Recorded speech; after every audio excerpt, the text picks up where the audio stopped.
सोहराबुद्दीन फर्जी इनकाउंटर मामले में जिन 22 मुलजिमीन पर केस चल रहा था उन्हें आज अदम सबूत की बिना पर सीबीआई की खुसूसी अदालत ने बरी कर दिया है। हमारे साथ पुलिस अफसर विजय राठौर जी मौजूद हैं। विजय राठौर जी, आज कोर्ट से भाई सर बरी किया गया है अदम सबूत की वजह से 13 साल का लंबा अर्सा, क्या कहना चाहेंगे? बहुत खुशी है कि सभी 22 आरोपी को निर्दोष छोड़ दिया गया है।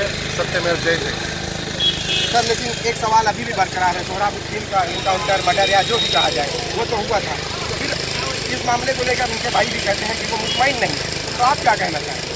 तो उनका मानना है आज सीबीआई कोर्ट ने हम सबको बरी कर दिया है, तो मुझे बहुत खुशी है। वारदात के दौरान आपको जेल भी जाना पड़ा, वो हालात बता सकते हैं क्या हुआ था? अपने 4 साल जेल में रहा था और सुप्रीम कोर्ट ने मुझे बेल दिया। वजह क्या थी? सबूत नहीं थी उस वक्त भी? गुजरात हाई कोर्ट की दखल थी या उनके आदेश के बाद ही आरोपी बनाया गया था, मुलजिम बनाया? मैं CID क्राइम में जब फर्स्ट हासिल किया तो उसमें मैं विटनेस था, लेकिन दूसरे आरोपियों ने सेशंस कोर्ट हाईकोर्ट में एप्लीकेशन किया तो गुजरात हाईकोर्ट ने एज पर CPC 193 में टेक्निकल लीगलिटी होती है तो उसके खिलाफ मुझे आरोपी बनाया। फिर CBI ने भी मेरा 4 दिन का रिमांड दिया था और CBI ने भी फर्स्ट हासिल में मुझे विटनेस दिया था, लेकिन गुजरात हाईकोर्ट का ऑर्डर था कि भी मुझे आरोपी बनाए, तो जब तक हायर कोर्ट का ऑर्डर ना हो तब तक मुझे आरोपी लोगों ने मिली ना। तो मुझे खुशी है कि इतने साल के बाद हम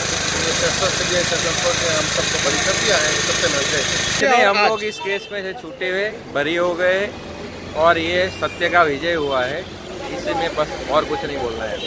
13 साल हमने भुगता है, ऊपर वाले ने हमारे सामने और हम बरी हुए।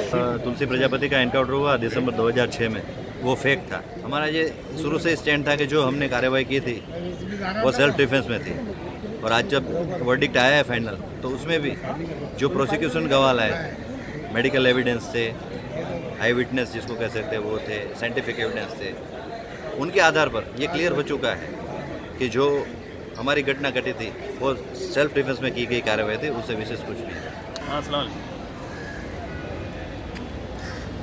आपको भी बहुत मुबारक।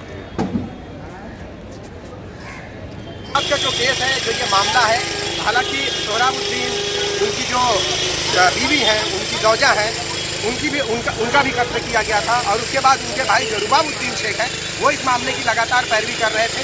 हालांकि गुजरात में इस मामले को लेकर उनको ऐसा लग रहा था कि इंसाफ नहीं मिल रहा है, इसलिए उन्होंने ऊंची अदालत में इस बात की, आला अदालत में इस बात की अर्जी दी थी, और अदालत के दखल के बाद ही इस मामले को जो है CBI के हवाले किया गया था। लेकिन आज जब कोर्ट का ये फैसला आया तो उनके भाई आज इस बात को जो है मानने से इनकार कर रहे हैं। उनका कहना है कि इस मामले में जो सबूत है उनको जानबूझकर नज़रअंदाज किया गया है, और वो अब इस मामले में खुद ऊंची अदालत जो है उस अदालत में इस बात को लेकर अपील करेंगे। और अब देखने वाली बात ये होगी कि जिस मुकदमे को लेकर 13 साल का एक लंबा अरसा बीता और उसके बाद 22 मुलजिमीन को अदम सबूत के बिना पर रिहा कर दिया गया, तो अगली जो सुनवाई होगी उसमें क्या होगा ये देखने वाली बात होगी। मुंबई से